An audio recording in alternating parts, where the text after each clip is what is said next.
what we've just seen, a couple of explosions laid by the combat engineers here, that will result in an avalanche that can stop mobility corridors, block roads, destroy bridges, and slow up whole armies. Right, y'all, welcome to the Command channel. Okay, so today we're checking out a video about the Royal Marines Commandos. And this is, I gotta say, this is probably one of the first Royal Marines Commandos videos we've checked out in quite some time. I think even just UK-specific military. I don't know, maybe I'm just not getting recommended them as much, or maybe they're just not producing as much. I'm gonna have to go on the Royal Marines YouTube channel and see if I'm just missing out on a lot of stuff. But this one, it looks really cool. So we've kind of checked out the Royal Marines kind of training in the Arctic, and it always looks like they kind of just have it down to a science. But this is specifically about the SRS, so their Surveillance and Reconnaissance Squadron. And we already know these guys are stupid high speed, but when it comes to the Arctic, again, it's really cool to kind of see these professionals doing their thing in such a brutal climate. Again, I have a big appreciation for kind of operating in the climates. One, just because I hate the cold, but two, because I mean, there's so many things that you have to consider just being, even just like the lubrication that you use on your weapon, camouflage, of course. There's a lot of things to consider, a lot of things that can go wrong. Logistically, it seems like a nightmare. Clothing wise, you need to have specific layers, or else you're not going to make it very far. Yeah, a lot of things to consider. So I have a good appreciation whenever these people are operating in such a brutal climate, and they do it really well. And I'll preface, there is a big inflatable T-Rex. You guys are not seeing things. Again, that is for a video, which I started recording. I think I just need to do one more recording session. And when I do that, this T-Rex is going to go away for a reason, because I'm going to pop it, basically. It's going to end up getting popped. I guess that's a nice thing about having a business, and you can do kind of tax write-off like that. All right, but this is a cool video. It's about 12 minutes long, and it looks like it's kind of a collaboration with the mod, and then also the Royal Marines Commandos YouTube channel specifically. So it should be really cool. I'm excited for this one. Hopefully you guys are too. Let's check it out. So I've just arrived here in northern Norway. Hell yeah, dude. Already like super spectacular views. What helicopter was that? Oh my god, what is the that? Arctic Circle, one of the most grade demanding incline environments on Earth. I'm here with the Surveillance and Reconnaissance Squadron. They're Britain's specialist reconnaissance unit within the Commando Force. The audio sounds a little bit, it's not like peaking or something, I don't know. These are the people who go in first, often unseen, to build the picture commanders need before the main force arrives. The high north is of growing strategic importance. Russia's naval activity is increasing, and critical infrastructure, undersea cables and energy pipelines run through these waters just close to here. So if we're serious about defending NATO's northern flank... Yeah, dude. I mean, just like undersea cables is a big thing. It's such a high value target when you're talking about, you know, someone's ability to maintain a network and their kind of C2 infrastructure. And the underwater cables are a very easy threat for kind of asymmetric units. So of course, when we're talking about commandos, they're not just acting as that, but they're acting as a kind of, you know, a countermeasure or deterrent, or a measure to sort of counter that as well. We need to be able to operate here in this environment.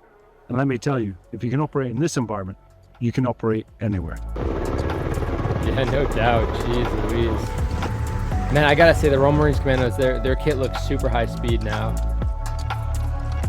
Much more than when we kind of first checked them out. But again, it is the SRS too. Hell yeah. And I'm here with the commander of the Surveillance Reconnaissance Squadron. We're just going to have a look at some of the kit these specialist forces use to survive in the Arctic. I like the beard. Beat the enemy if they come up against them. Let's do it. I wish I could have one. So talk me through what we've got here. Yeah, so this is our over snow reconnaissance vehicle. So this enables us to go places where wheeled vehicles can't. Clearly really applicable. Got one that goes in the high north with the snow coverage, ice coverage, etc. It's one of the most modern snowmobiles that are in use by Nordic forces. It's got 180 brake horsepower, so it can move people rapidly around. So what speeds are you looking at in this thing? So you can get up to 110 kilometers per hour. And you've got obviously a track at the back, gives you traction. Yeah, Yeah. And then skis at the front. Two skis at the front. Yeah, that thing looks... which enable you to cover a multitude of terrain. That thing looks beefy, dude. Deep snow, light snow, ice, frozen lakes. And you can carry a trailer looks like expensive. the one just behind it. So so you can carry trailers, polks. Damn, look at all that weight. Use it for medical evacuation as well. Yeah, great. Must be good fun flying really around. Good fun. Yeah. Good laugh, unless you don't have a balaclava on and you look this old. Where did they blur? Right, so we've got one of the mountain leaders here. Yes. So talk us through the kind of kit that you need to wear to sort of survive in the Arctic. It's always so funny to see the kind of static display. Like a human static display just sounds so weird. But I've been one of these, and I'll throw the picture up over here. But there's a congressman, I'm pretty sure. He came out when we were on deployment, and I just ended up becoming a static display. That was interesting. It was kind of fun, actually. I wasn't planning on it, and they didn't kind of preface it, but they're like, tell me about your gear. I'm like, you guys are lucky. I'm super nerdy when it comes to this stuff. So I was providing a lot of facts about the body armor and kind of what it's rated for and all this stuff. So yeah, lucky that worked out well. But yes. So talk us through the kind of kit that you need to wear to sort of survive in the Arctic. Sure. Yeah. So stupid high in the extreme speed. cold weather environment, it's really important that we utilise the layering system. So that's what keeps us warm. So as opposed to having one big jacket, you've got several layers which are under our Marines clothing system just there. Dude. The outer layer is their night vision looks awesome. And that is so that he blends into the environment, much the same as the camouflage that we'd use in a temperate or a jungle environment. He's also carrying his plate carrier with his ballistic protection, his ammunition, anything that he needs to. I wonder how much ammo he's carrying. Away. And what is that? Is that for a holster? Looks like he's got, I don't know if it's a belt or if it's attached to his plate carrier. That's kind of cool. Obviously, tactical systems, importantly, you've got your sort of ISR feed computer system that flips down, that gives the operator the. You got someone in the background. Could link into ISR assets or just have communications and mapping on it, which is super useful. Ooh. And then talk me through the new weapon systems that have been issued. KS1 weapon system. Being rolled out across the Royal Marines. It's on semi. Yeah, so NATO standard. We don't necessarily adapt the system to work in the cold weather, but we do use specific lubricants, oils to make sure that it's workable. Because I can imagine when you get to minus 30, the metal's going to expand. You're going to have stoppages, etc. So really important. And that's largely the same for the kit and equipment that he's carrying. CLP. Fabrics act different. You just have to worry about stuff freezing. Metal shrinks, so it's really important. Doing the basics well is super important. And then really important is obviously owning the night. And so you've got a set of night vision goggles there. Are they now standard issue? Yeah, what's that in the middle? Is that a thermal? Commando night vision headset. So it comes like as a modular or as a modular system on top of the helmet that Marine's wearing. So he's got built-in air defence and then first generation night vision, which obviously enables him to operate through the night. First generation. So apart from having to stand here fully clothed up in this demo, like how do you enjoy it's gotta be at least, it's gotta be in the Arctic and the Marines? I very much enjoy it, sir. Just like a robot. Love it. Wait, what did he say? Very much enjoy it, sir. Just like a robot. Love it. Well, listen, this is all the kit we're using. There's also, what else we've got here? We've got skis and we've got a polk, don't Correct, we? Yeah. So stood the test of time. Clearly, we've got, one of the most... Puss's planks. Yeah, one of the most modern pieces of equipment on the battlefield, but also our skis. What's the story with that name? Once we're in a dismounted role. And how long would you ski on these things for? I mean, I remember on my MELS course we did 200k over the Hardanger Vida. Essentially, as long as the mission requires you to. Clearly, you can conserve energy. I'm just gonna throw this out there. I did 200k. You're able to glide across the top of the snow. He was like, huh? Depending on your route selection, it can be much harder. But yeah, have you ever seen the film Telemark Heroes? Yes. Well, there you go. And then the unlucky man in the patrol gets one of these, doesn't he? So typically, as you'll be familiar with, our kit and equipment, when we're in the Arctic, we tend to pull it. Typically it's heavier because we have more kit to sustain ourselves, and therefore things like ammunition, batteries, food supplies for longer term patrol. Exactly. Batteries get heavy. They get heavy really quick. To stay for 10 days and they drain fast in the cold, which is Doesn't seem like much on the outside, but when it's -30 and blowing a blizzard, even a couple of days out here, exactly that. Tests your mettle as a human, doesn't and it? That's it. You know, the environment's trying to kill you.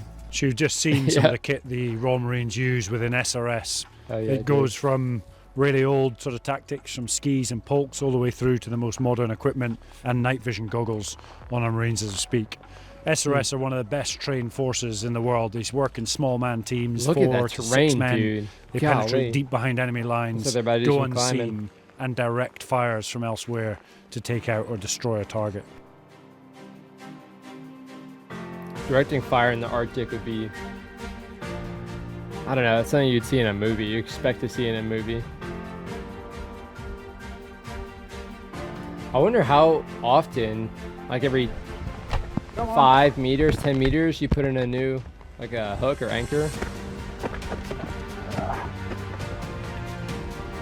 It looks like fun.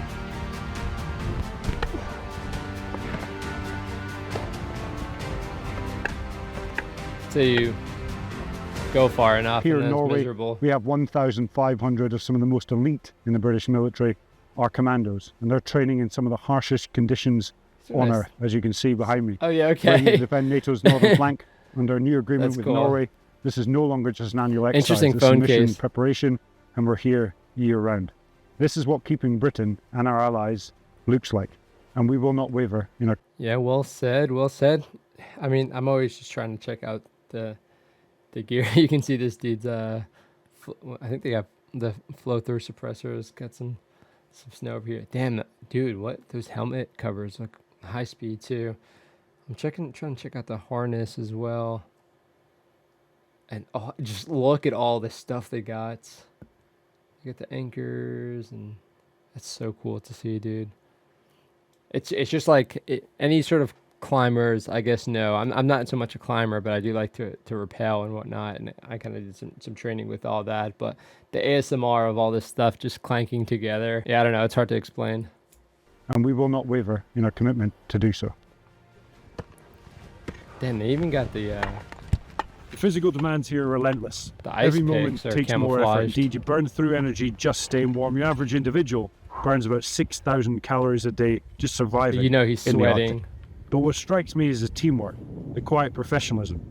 These people depend on each other absolutely completely just to stay alive. The UK has been in Norway now for over 50 years, and under the Lunar House Agreement, we're deepening that commitment. Our Lunar commando House forces can Agreement. now train day on day, month on month, every year, all year round. Damn, dude, I'm gonna have to check that out. That sounds like a pretty huge agreement. Oh, it's so cool. You can see the sun kind of in the background and then the shade that they're in. I imagine that's just a big mountain face or something.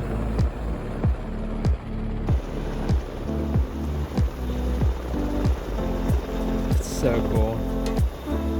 I'd love to hear what the perspective is like from the pilots, as far as if they feel a difference in flying in the Arctic, or the systems. Oh, okay. So it's a Royal Navy helicopter. Some random little shack in the middle of all of that, dude. What the heck? Like, hey, Norway, can you give us some space? Yeah, but you might not like it too much. Or for the SRS, it's exactly what they want, what they need.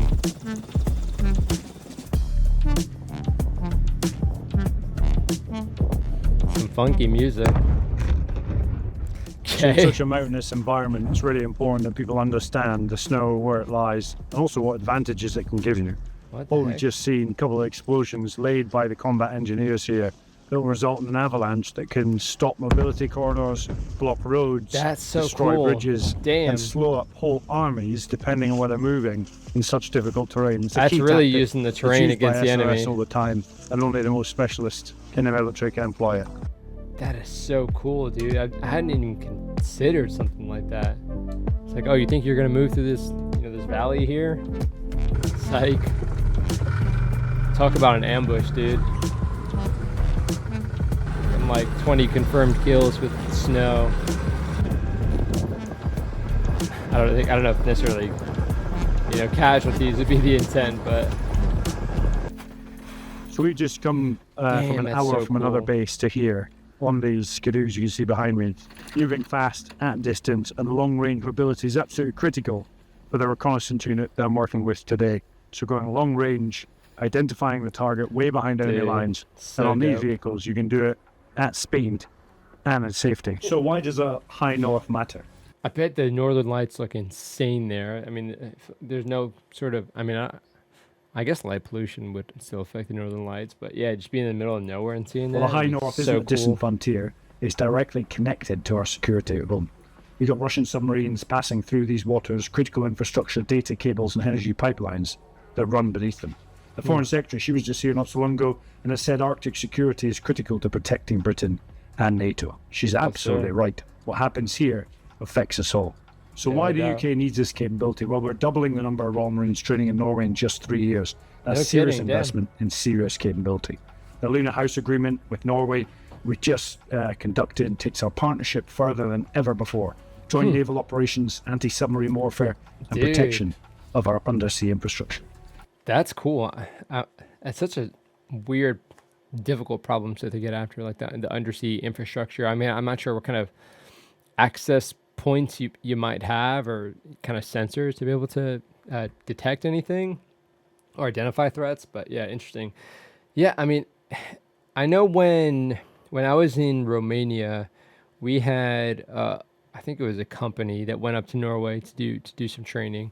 So I know even back then we had been doing these engagements, and I think it's still pretty much a recurring thing, but I'm not sure how much we're expanding on it, kind of like what we're seeing here, expanding that sort of partner development, that capability building and strengthening. I mean, I know a lot of kind of what's being discussed is more like burden sharing, but the capability development that we get out of it, especially because we're not the masters of that.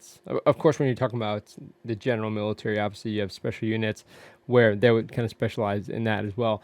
But I mean, the training is derived from these folk, these units who live here, who have been living here for centuries, who know what it's like, and yeah, they've perfected this craft. So it's really interesting to kind of see that working relationship and see how much value you can get out of learning things from people who, again, it's kind of their backyard. So NATO readiness and deterrence isn't about posturing. It's about being ready, having the skills, the people and the partnerships in place before you actually need them. 7 of 8 countries north of the Arctic Circle are NATO allies. Together, we're stronger. Together, we can deter aggression and protect what matters. This isn't about showing strength. It's about being ready. It's about doing the hard work in hard places so that we never have to fight unprepared. And if we do have to fight, we will win. He's spitting.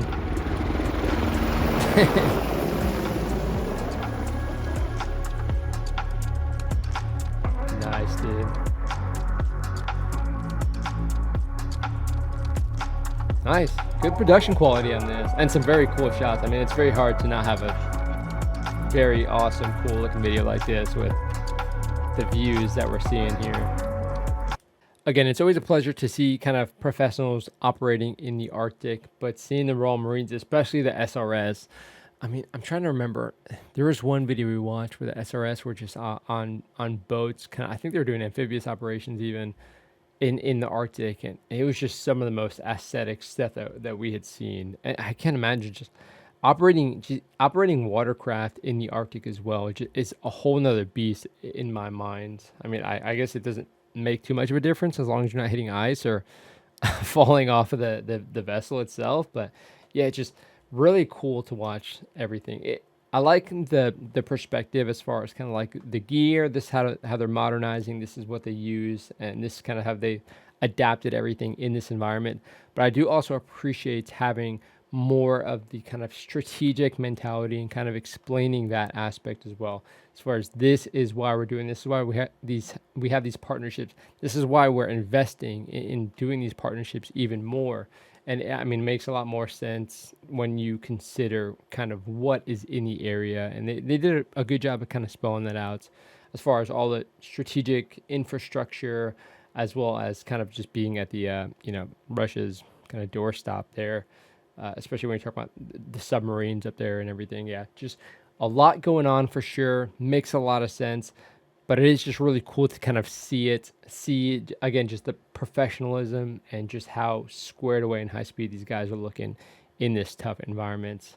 I would like to hear from y'all. If you guys did any Arctic training or cold weather training, let me know how it was. Let me know what was kind of like the most challenging for you, whether it be, in the U.S. military or any military.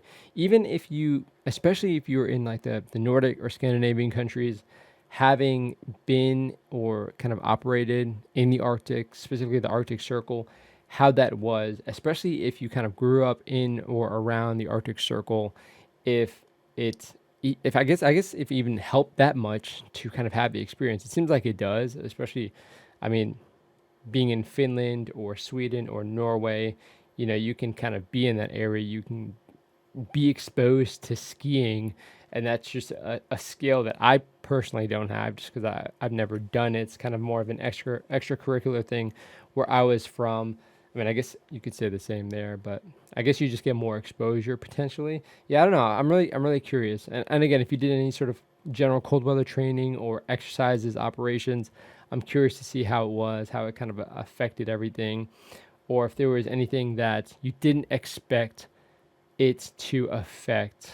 And again, that's too easy when it comes to equipment, but also just, I mean, even just hygiene wise, I'd imagine that's kind of more difficult depending on where you're, like what your sleeping accommodations are, or your kind of patrol base setup. Yeah, I don't know, a lot of things to consider for sure. But yeah, I'd definitely like to hear it from y'all's perspective, for those who have been there and done that, and kind of comment on that. But hopefully y'all appreciated the video. Otherwise, I mean, it's just, a lot of cool visuals at the very least that we can appreciate. But that is it for this video. I'll see y'all in the next one.